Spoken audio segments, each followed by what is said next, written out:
ఏంటంటే రాష్ట్రీయ తెలుగు సమాఖ్య అనేది ఇది మామూలుగా ఉన్నటువంటి ఏకైక సంస్థ అండి. జాతీయ సంస్థ అనేది ఏకైక సంస్థ లేదు. ఒకసారి ఢిల్లీలో అవుతుంది, ఒకసారి బాంబేలో అవుతుంది, ఒకసారి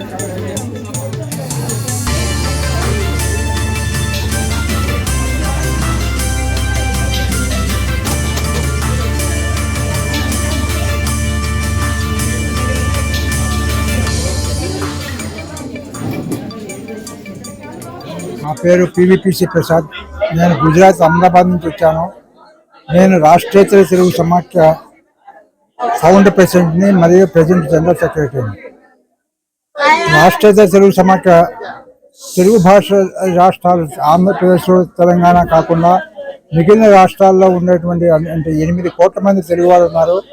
వారంతటినీ కూడా రిప్రజెంట్ చేసేటువంటి అసోసియేషన్స్ని, ఆ తెలుగు సంస్థల్ని అందరినీ అక్కడ ఉన్నటువంటి సభ్యుల్ని అందరినీ కలుపుకుంటూ వాళ్ళ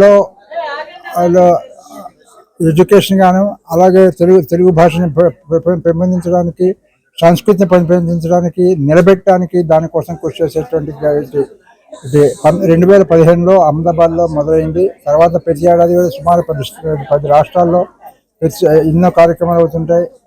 ఇలాంటి మహిళా దినోత్సవం కానీ, లేకపోతే తెలుగు భాషా దినోత్సవం కానీ, ఫ్రాంచైజ్ గారు మనకు కావాల్సింది ఏంటంటే రియల్గా మనకి చేస్తామనుకున్నటువంటి వాళ్ళంతా కూడా మా ఎగ్జిక్యూటివ్ మెంబర్స్ అంతా కలిపేసి ఆ ప్రాంతంలో ఉన్న వాళ్ళు దేశమంతా కూడా చేస్తుంటారు. దేశంలో జరుగుతున్న చివరిలో ఈ కార్యక్రమం జరగడం చాలా బాగుంది. ముగ్గురు ప్రతిభావంతులైనటువంటి అంటే మహిళల్ని ఉత్తమ మహిళగా గుర్తించి మా హైదరాబాద్ విభాగం వారు సన్మానించారు.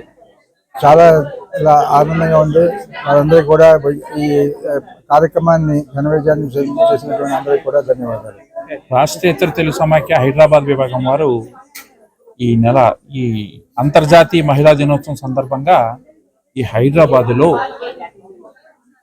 ఉత్తమ మహిళా పురస్కారాలని ఈ ఐఏఎస్కు సంబంధించి కోచింగ్ సంబంధించి ఇచ్చే బోధనా సాహిత్య రంగంలో విపరీతంగా కృషి చేసిన సర్వమంగళ గౌరి గారికి ఒక ఉత్తమ మహిళా పురస్కారం ఇవ్వడం జరిగింది.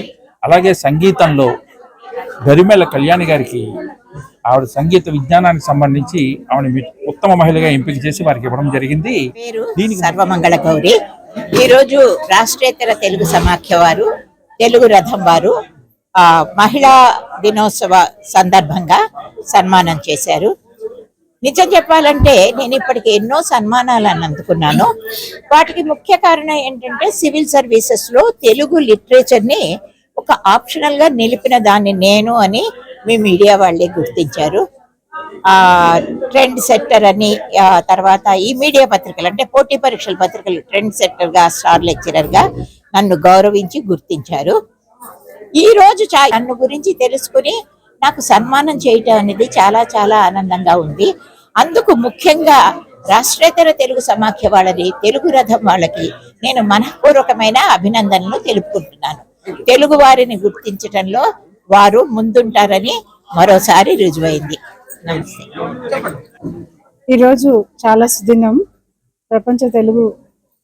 ప్రపంచ మహిళా దినోత్సవ సందర్భంగా లలిత సంగీత విభాగంలో నాకు ఈరోజు రాష్ట్రేతర తెలుగు సమాఖ్య వాళ్ళు నాకు సన్మాన కార్యక్రమం నిర్వహించారు. ఈ నాలోటువంటి లలిత సంగీతానికి ఎంతో ప్రాధాన్యత ఇచ్చి ఇలా గౌరవించటం అనేది చాలా చాలా అభినందనీయం అని నేను అనుకుంటున్నాను. ఈరోజు చాలా సంతోషంగా ఉంది. ధన్యవాదాలు.